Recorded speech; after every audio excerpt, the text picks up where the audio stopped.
Glória seja a Deus.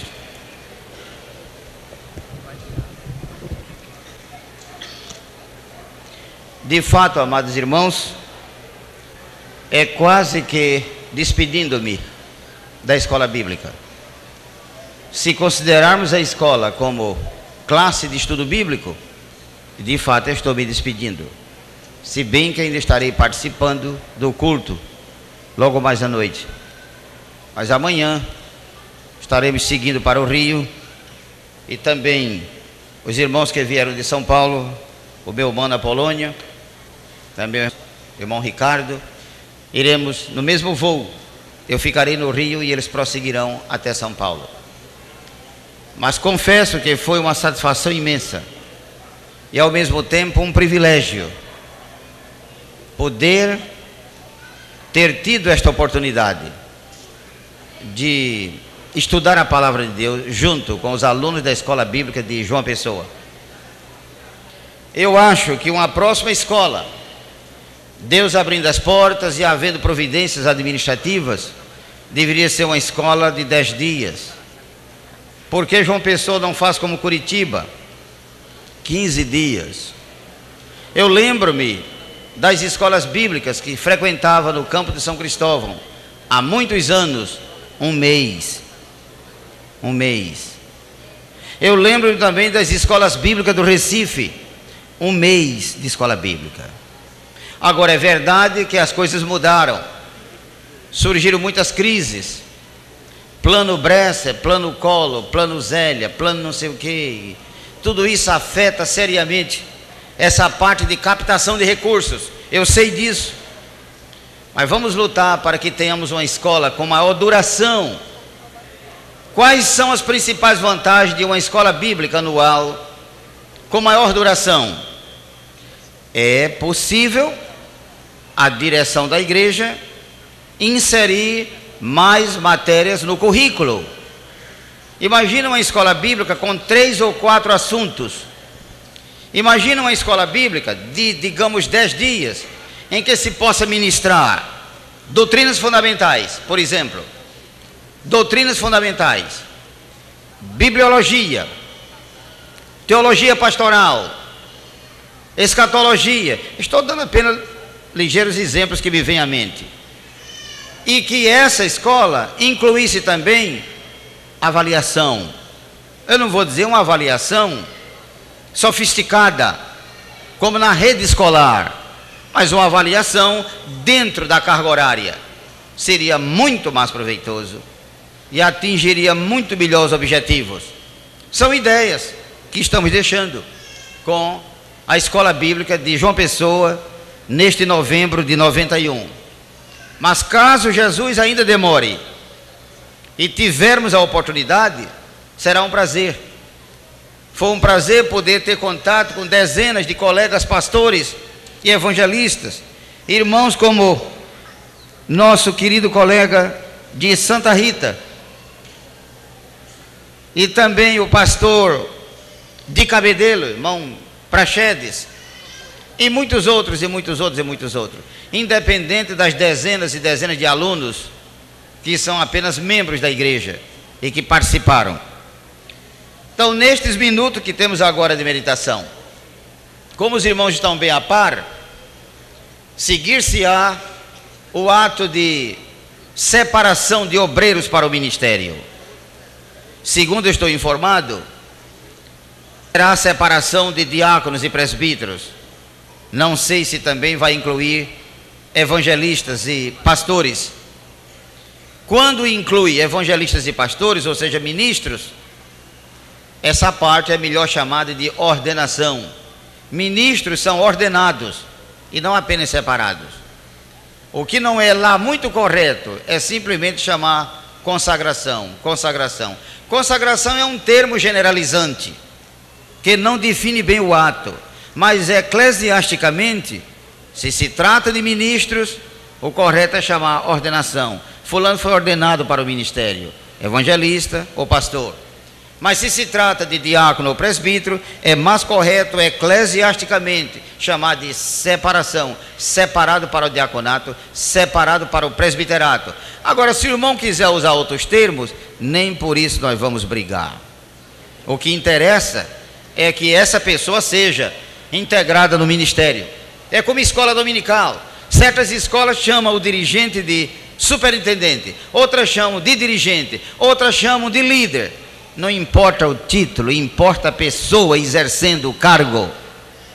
Agora é claro que se depender de mim, eu chamarei de superintendente, porque é o termo usado quase que universalmente. Então a passagem que eu vou ler, tendo em vista o ato que daqui a pouco seguir-se-á de separação para o ministério e talvez ordenação para o ministério, eu vou ler uma passagem das cartas pastorais e tomar talvez 25 ou 30 minutos. Mas acontece que aqui nós não temos só obreiros, eu sei disso, mas quem sabe se não temos aqui no auditório dezenas e dezenas de jovens que têm convicção de uma chamada divina, ou jovens ou não jovens, não importa, a quem Deus vai chamar, homens e mulheres, para trabalhar na sua obra.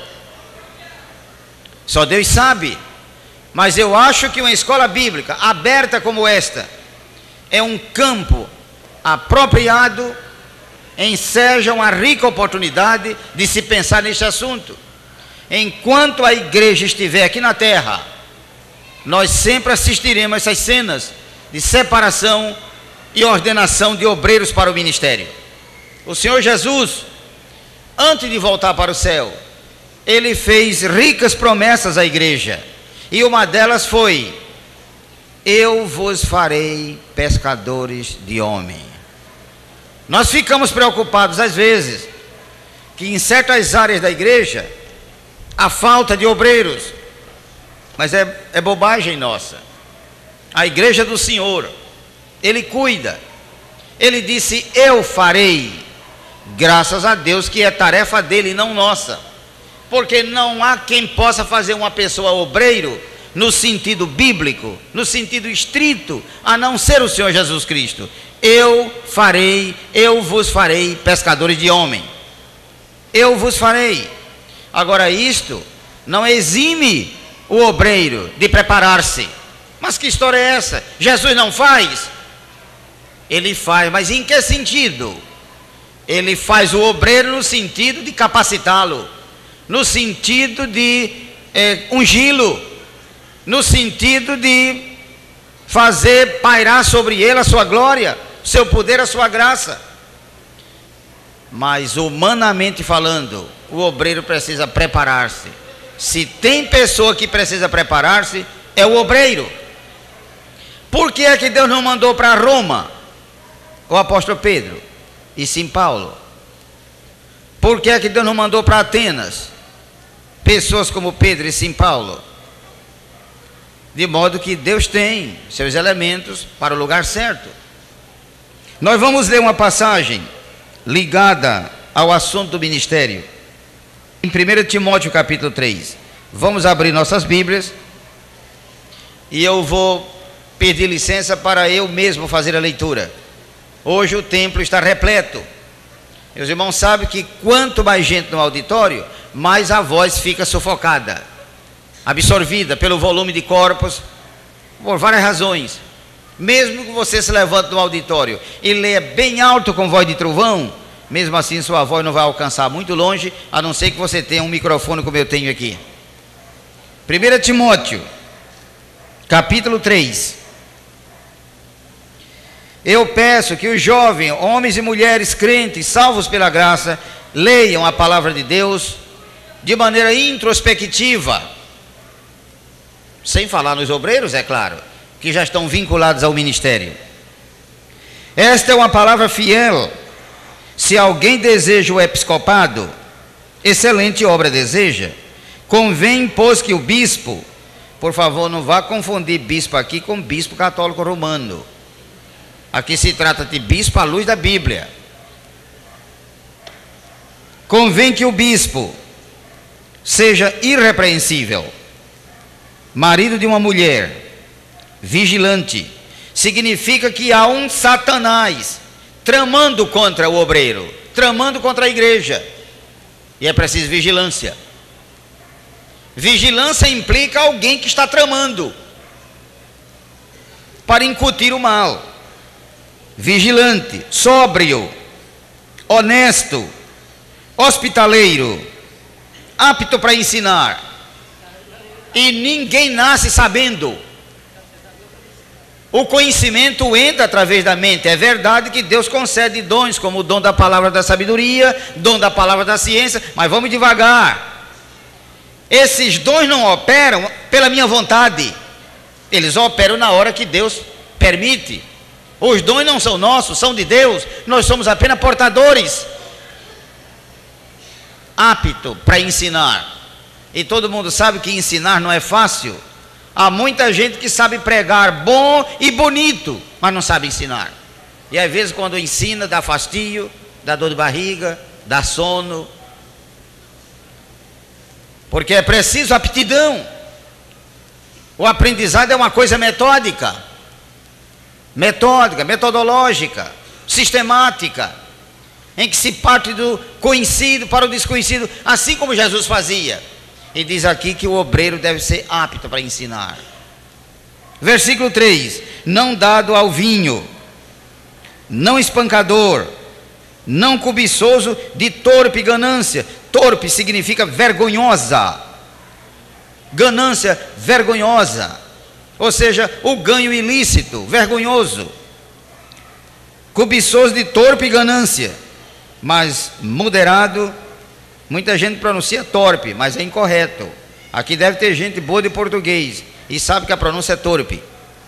Mas moderado, não contencioso. Você sabe o que é moderado? Moderado é equilibrado. Equilibrado nas palavras, equilibrado nas atitudes, equilibrado na maneira de agir. Ontem, o meu mano, quando ministrava estudo, ontem ou anteontem, mencionou aquele grande homem de Deus que foi Spurgeon. Ele foi pastor em Londres. É considerado o maior pregador até hoje, respeitado, Spurgeon. Ele, além de ser evangelista, também era pastor de igreja. E ele costumava dizer o seguinte: todo obreiro deverá ter um ouvido surdo e um olho cego. Por favor, não vai entender mal. Ele não estava dizendo que era ouvido no sentido físico, nem olho do rosto. Ele falava no sentido figurado. Mas ele dizia: todo obreiro deveria ter um ouvido surdo e um olho cego.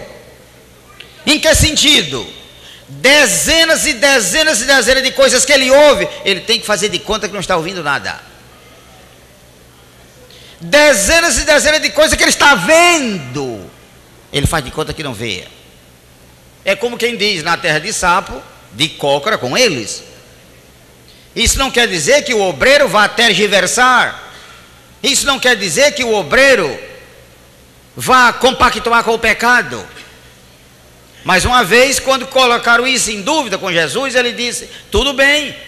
E quando Abiatar teve fome, ele não foi lá pedir pão? E o que foi? Quando Davi teve fome, não foi pedir pão? O que foi que Abiatar disse? Nós temos pães aqui, mas são pães sagrados, que só pode comer quem for sacerdote. Ele disse: tudo bem, me dá aqui os pães, nossos homens estão morrendo de fome. Não morreu ninguém. E os pães eram pães que só os sacerdotes podiam comer. O que é que Deus quer dizer com aquilo? Que Deus é um Deus tolerante. Quem faz uma lei pode modificá-la. Eu é que não posso, mas Deus pode. Foi Ele que criou as leis. Ele pode modificá-las como Ele quiser. Moderado, diz aqui, não contencioso, não avarento. Versículo 4: que governe bem a sua própria casa. Você sabe que casa aqui significa família. Tendo seus filhos em sujeição com toda a modéstia. 5. Porque se alguém não sabe governar a sua própria casa, terá cuidado da igreja de Deus? Então está aprovado por esta passagem aqui e muitas outras. Um assunto que nós vamos voltar daqui a pouco, depois da leitura, para reconsiderar. 6. Não neófito. É uma palavra clássica, talvez mereça explicação, já que se trata de escola bíblica. A palavra fito significa plantinha, plantinha nova. Quando você planta um grão de milho, um grão de coentro, ou qualquer outra planta, e ela nasce com aquelas cotiledôneas, aquilo é um fito. E neo, todo mundo sabe que significa novo. Neófito, ou seja, uma plantinha recém-nascida. É claro que a Bíblia está usando aqui linguagem figurada, querendo dizer o obreiro inexperiente, incipiente, que está dando os primeiros passos. E de fato, o obreiro novo precisa aprender muito com os outros, e os outros mais antigos terem paciência de orientar, de ajudar. Aqui no auditório, quem sabe quantos obreiros já cometeram erros no passado, falhas na administração, mas hoje não cometem mais, porque melhoraram. Ninguém venha dizer aqui que começou o ministério de maneira infalível, sabendo tudo. Não, aprendemos de muitas maneiras, como disse Apolônio, inclusive através da observação. É uma das coisas que eu agradeço a Deus, é que no início do meu ministério, acompanhei os pastores, e quando eles me convidavam, vamos comigo, é um batismo que eu vou efetuar, eu estava lá e aprendia. Hoje às vezes o pastor pede para alguém acompanhar, a pessoa não pode, não tem tempo, aproveita, irmão, acompanhe os obreiros, agora acompanhando para ajudar, não para atrapalhar. Em seguida diz o versículo 6, não neófito, para que ensoberbecendo-se, não caia na condenação do diabo. Esse versículo é uma prova de que uma das coisas que derrubou o Lúcifer foi orgulho. Pode examinar o versículo devagar. Uma das coisas que ocasionou a queda de Lúcifer, e ele transformou-se em Satanás, orgulho. Orgulho, orgulho. A Bíblia diz no Salmo 138 que o orgulhoso, Deus olha para ele de longe, não chega nem perto. Já pensou que tristeza? O orgulhoso ele contempla de longe, mas ele diz que está junto com o contrito de espírito, o humilde de espírito. Não neófito, para que ensoberbecendo-se é o mesmo que tornar-se orgulhoso, não caia na condenação do diabo. Que condenação foi essa? Foi quando ele caiu em desgraça por causa do orgulho. Versículo 7, convém também que tenha bom testemunho dos que estão de fora, para que não caia em afronta e no laço do diabo. Os irmãos já notaram que quando Deus trata do ministério, o diabo aparece no meio? Isso é mau sinal, e nós não podemos ignorar, está na Bíblia. Quando Deus trata a respeito do ministério, aparece o diabo no meio, querendo dizer o seguinte, ele se intromete. E qual é o obreiro que não sabe disso? Que de vez em quando ele aparece para querer atrapalhar. Na vida de Jesus aconteceu isto. Os irmãos se lembram que um dos 12 foi o traidor, e o obreiro talvez um dia tenha um traidor dentro do ministério. E o pior é quando a pessoa tem que lavar os pés dele, como Jesus lavou os pés do Judas dele. Você está pronto para lavar os pés do seu Judas? Aconteceu com Jesus. Judas, me dá aqui o teu pé. E lavou, diz que lavou os pés deles. E adiante aconteceu uma coisa pior. Foi quando Pilatos apareceu lavando as mãos e dizendo que estava inocente. Eu costumo dizer que quando não aparece um Judas do lado de dentro para perturbar, aparece um Pilato do lado de fora para perturbar também. Agora o que é que o obreiro tem que fazer com a graça de Deus? É fazer como Jesus, deixa Judas de lado, Pilato do outro e vai adiante, como ele foi até o Calvário. Até que chegou o momento que ele disse, tudo está consumado. Ficou Judas para lá, a Bíblia diz que ele saiu e foi se enforcar. E Pilatos também certamente ainda está lá no Hades, lavando as mãos e dizendo, sou inocente. Mas Jesus foi adiante e cumpriu a missão que seu Pai lhe otorgou, a salvação das nossas almas. Glória seja a Deus. Não caia nem afronte no laço do diabo. Versículo 8.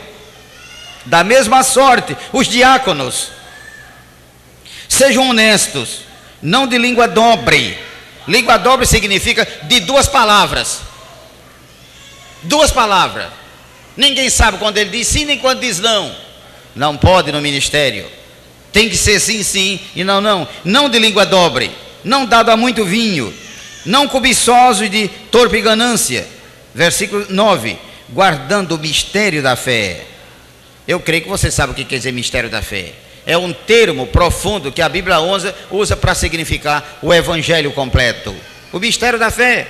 Fé na Bíblia aparece com conotações diferentes. E é claro que aqui nessa passagem se refere ao evangelho completo, como Jesus pregou e outorgou. Que Jesus salva, cura, batiza com o Espírito Santo e vem outra vez. Versículo 10. O 9 termina dizendo: o mistério da fé em uma pura consciência. 10. E também estes sejam primeiro provados, depois sirvam, se forem irrepreensíveis. 11. Da mesma sorte as mulheres sejam honestas, não maldizentes, sóbrias e fiéis em tudo. A arenga tem sido muito grande aqui. Meu Deus, eu não sei o quanto bate-boca já houve aqui. Uns dizem, é diaconisa, e enche a igreja de diaconisas. Outros dizem, não, é a esposa do diácono. O que ajuda muito a elucidar isso aqui é você, como obreiro, ter acesso ao original. Ajuda muito. E eu não vou agora entrar nessa área, não é momento para isso. Mas o texto deixa claro, inclusive comparado com a analogia geral da Escritura, que se trata de esposas. Jesus nunca separou apóstolas. O apóstolo Paulo nunca consagrou pastoras. Sim, mas aparece o nome de uma moça chamada Febe. Mas lá não aparece o substantivo, aparece o verbo, que corresponde a fazer o trabalho de diácono. Mas o substantivo não aparece no original. Aparece o verbo, que é usado não só no caso, mas em outros casos. Então é bom não dogmatizar aqui. As mulheres sejam honestas, não maldizentes. Essa palavra maldizente é pesada. Você sabia, maldizente aqui, literalmente o que significa? Sabia? O original diz diabas. Deus nos guarde. Sim, é a palavra diabo no plural do lado feminino. Agora, por que essas mulheres são chamadas de diabas? Como se houvesse o lado feminino do diabo. Porque faz o trabalho dele. E qual é o trabalho do diabo? É fuxicar. Fuxicar. Fuxicar. Diz o profeta Ezequiel que ele se estragou por causa do comércio infeliz que ele desenvolveu lá em cima. E muita gente pensa, mas era comércio de comprar e vender? Não, era comércio de levar e trazer fuxicos. Certamente ele dizia para os anjos, me acompanha que nós vamos acabar com Deus e vamos tomar conta do mundo. E quando chegava diante dos homens dizia, Deus não serve. Diante de Deus dizia, eles não servem. Deus diz aqui na sua palavra que as mulheres devem evitar esse trabalho de Satanás. Não maldizentes. Maldizente significa maledicente, você fala mal dos outros. Sóbrias e fiéis em tudo. E de fato, uma das pragas que atormentam a igreja é o fuxico. Fuxico, fala mal, injuriar, falso testemunho. Versículo 12. Os diáconos sejam maridos de uma mulher e governem bem a seus filhos e suas próprias casas. 13. Porque os que servirem bem como diáconos adquirirão para si uma boa posição e muita confiança na fé que há em Cristo Jesus. E de fato, eu pergunto aos pastores aqui esta tarde, evangelistas e dirigentes de congregação, quem é que consegue dirigir bem um culto sem a ajuda dos diáconos para organizar o auditório e o povo? Mas quase sempre os diáconos ficam sentados. Eu não posso entender isso. Aonde é que se viu o diácono sentado num culto? Nunca ouvi falar. Mas eu não estou escalado. E precisa estar escalado. Glória seja a Deus. Não precisa.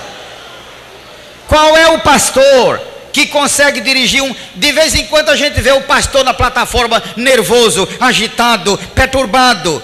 Quando você procura saber o que é o culto que está desatendido. Não há diácono nos pontos-chave, cuidando das crianças. As crianças ficam soltas para lá e para cá, como se fosse um jardim de infância. Não tem diácono para cuidar disso. Os pais também não ajudam e soltam os filhos na igreja, como se fosse jardim de infância.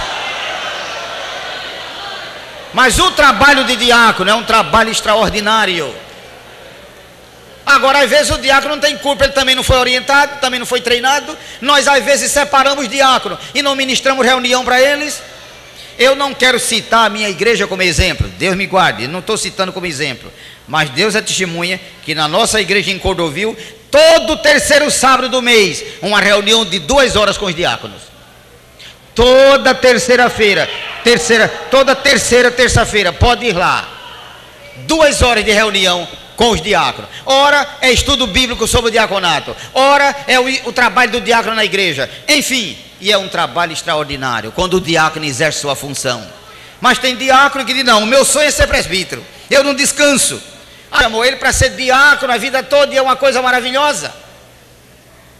Faz pouco tempo que eu visitei uma igreja no Rio de Janeiro, a igreja evangélica congregacional da rua Camerino. A Polônia conhece bem, a primeira igreja evangélica do Rio de Janeiro. O pastor daquela igreja é meu colega na sociedade bíblica, e eu fui lá prestar uma homenagem, uma consideração para com ele. Cheguei cedo, encostei o carro lá e entrei no templo, adentrei o templo e não me anunciei.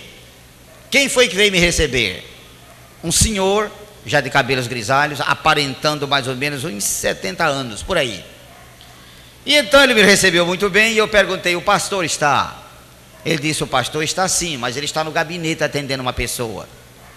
Ele pode daqui a pouco atender o senhor. Eu digo: eu sou um visitante, sou colega dele.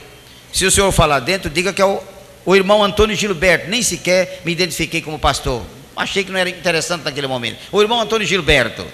Tudo bem. Ele foi lá dentro, anunciou e voltou para conversarmos alguns instantes. E ele, com muita alegria, com orgulho no sentido bom da palavra, disse para mim, quando eu perguntei: certamente o irmão já é crente há muito tempo? Ele disse: eu sou crente há muito tempo, só de diácono eu tenho 50 anos. Pense nisso. Ele disse: só de diácono eu tenho. Ele disse aquilo com alegria, que parece que o coração saía fora do peito de tanto regozijo. Há 50 anos, meu irmão, eu sou diácono. E ele fez aquilo com alegria que palpitava o coração. Às vezes Deus chamou a pessoa para aquele trabalho. Se ele for presbítero, vai estragar tudo. Temos que pensar nisso. O diaconato é um ministério nobre e elevado.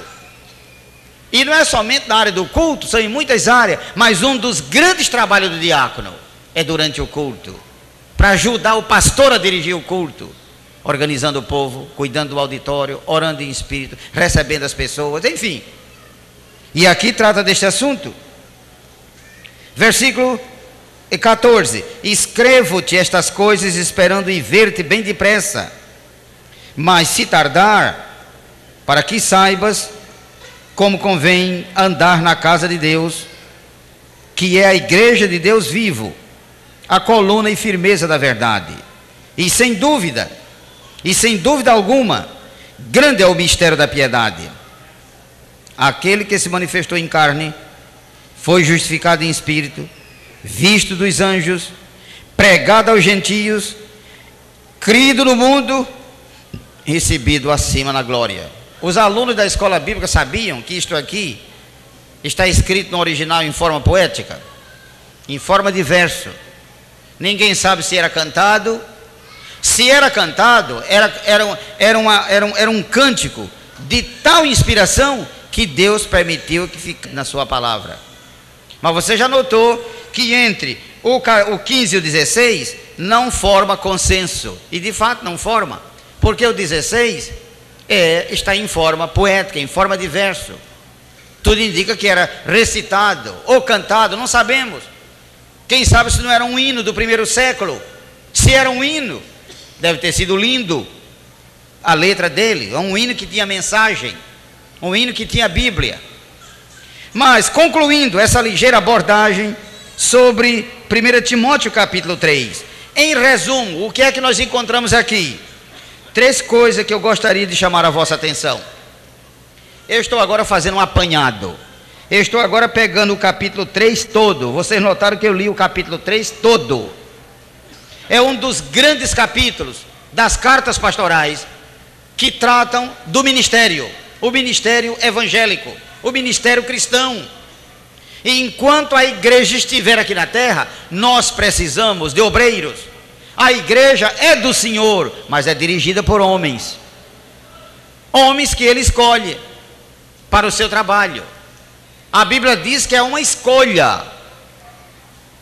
É Deus que deve fazer essa escolha. Se é uma escolha, não é para todos.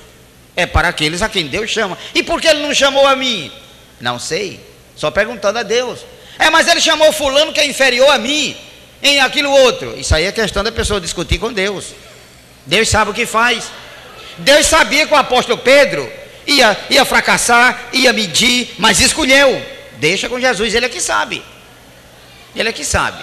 Ele sabia. Mas a Bíblia diz que nós olhamos para o que está diante de nós e ele conhece o coração. Nós conhecemos o exterior, mas é Deus que conhece o interior. Portanto, não convém julgamento intempestivo, julgamento intemerato. Quais são 3 coisas maravilhosas que notamos neste capítulo sobre o ministério? Eu estou dizendo agora em termos gerais, juntando os versículos todos. Número 1, observe, vamos primeiro aqui, a pessoa do obreiro. A pessoa do obreiro significa suas qualidades, sua saúde, seu dia a dia, o obreiro, solteiro ou casado, a pessoa do obreiro, o seu preparo, suas qualidades, seus requisitos, é isso que notamos nesse capítulo aqui. A pessoa do obreiro. Mas outra coisa extraordinária que notamos neste capítulo é o ministério do obreiro, o ministério dele.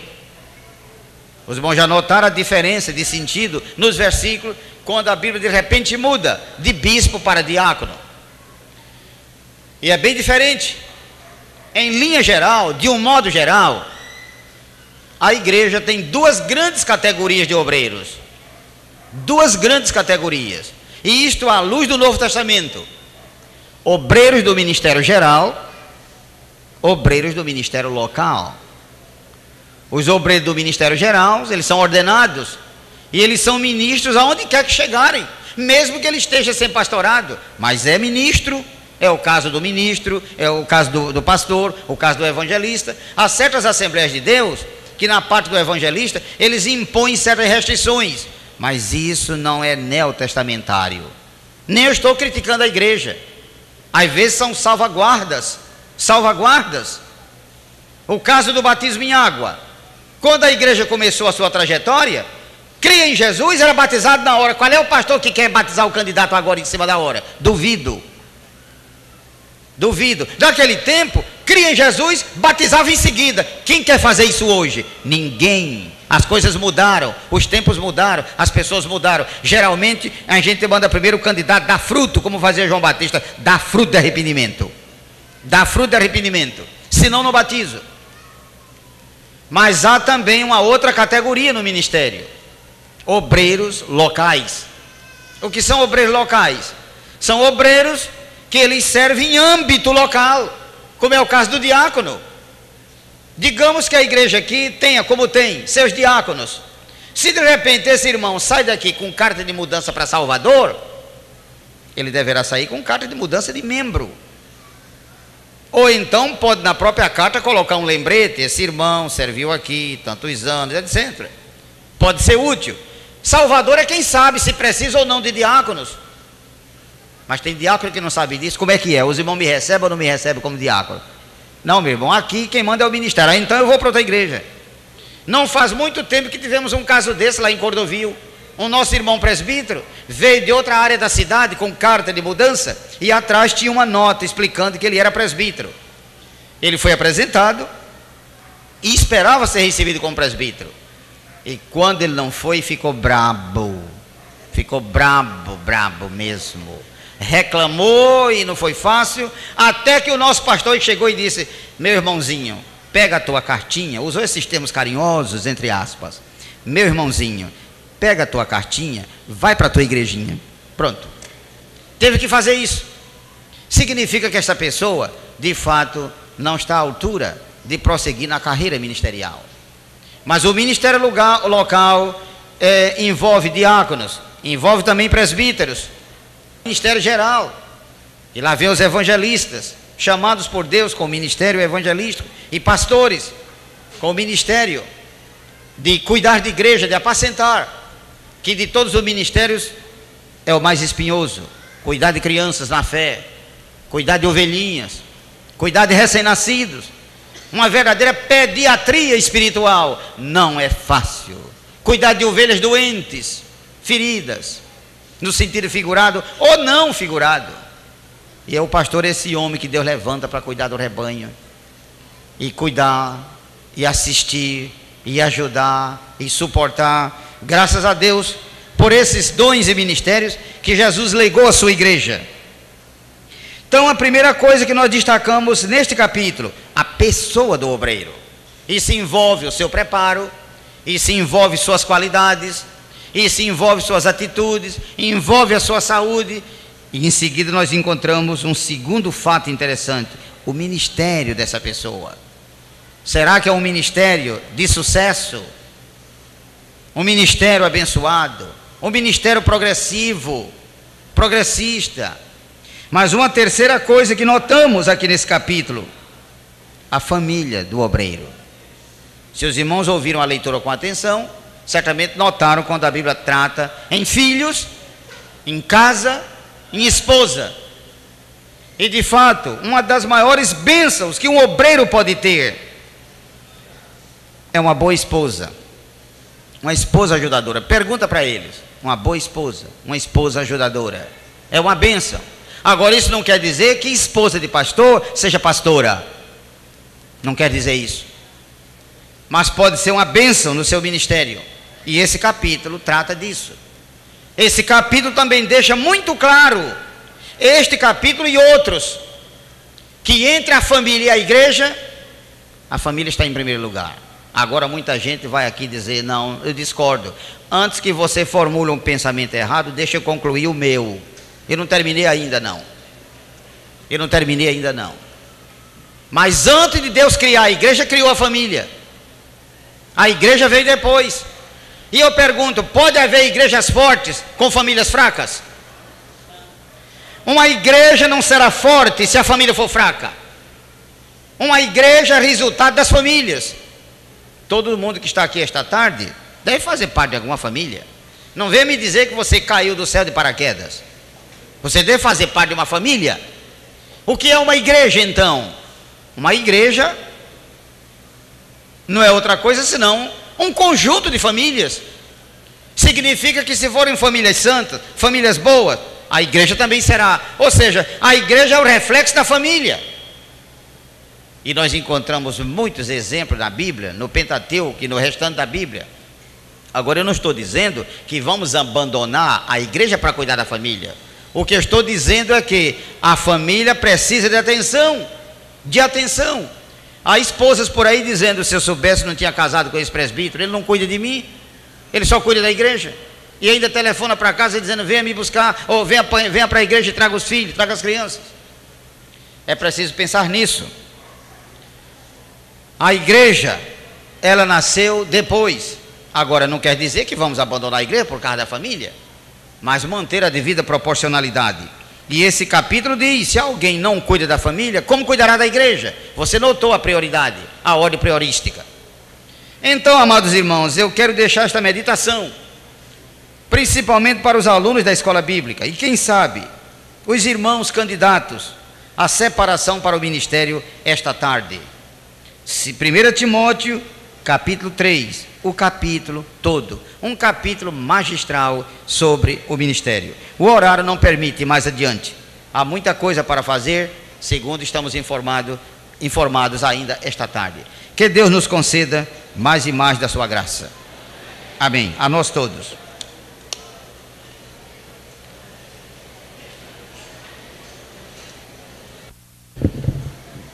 Os irmãos estão satisfeitos com a palavra que ouviram? Já ouviram tudo. Agora, bem-aventurado aquele que põe em prática o que escuta, né? É só pôr em prática aquilo que ouviu. Eu acho que a partir de hoje não precisa falar mais nada, pedir nada para o diácono fazer. A partir de agora não. Não precisa pedir mais nada aqui. Porque às vezes eu observo aqui, quando começa a cair chuva, ali, Às vezes é Severino que corre aqui de um canto para outro. Você tem visto? Quem corre é Severino. Ele corre aqui dentro para fechar uma porta para não cair chuva no pessoal.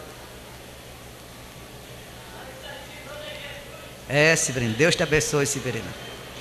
E que esse cuidado que está em Severino esteja nos irmãos diáconos. Pronto.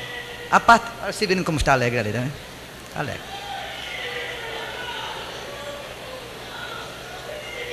E a alegria de Severino é contagiante. Quando ele começa a se alegrar, todo mundo se alegra com ele também.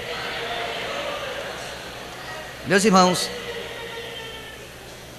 antes da chamada para os irmãos para separação, para o diaconato e para o presbitério, eu vou pedir que vocês dêem uma oferta hoje aqui, nessa reunião.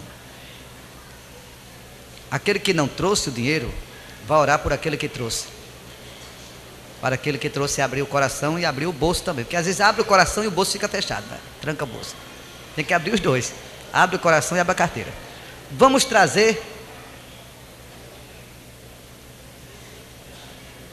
Vamos trazer o senhor já cantou, meu irmão, hoje à tarde? Já cantou? Qual foi o cantor aqui que não tem oportunidade? A dupla? É? Oh, dupla feliz. Vamos ouvir a dupla. O Zéza e o esposo. A Mauri e Zéza, do Rio de Janeiro. E vocês vão sentindo alegria através do canto que vão ouvir. E abre o coração e o bolso e dê uma oferta grande aqui hoje, uma oferta que represente o nosso trabalho.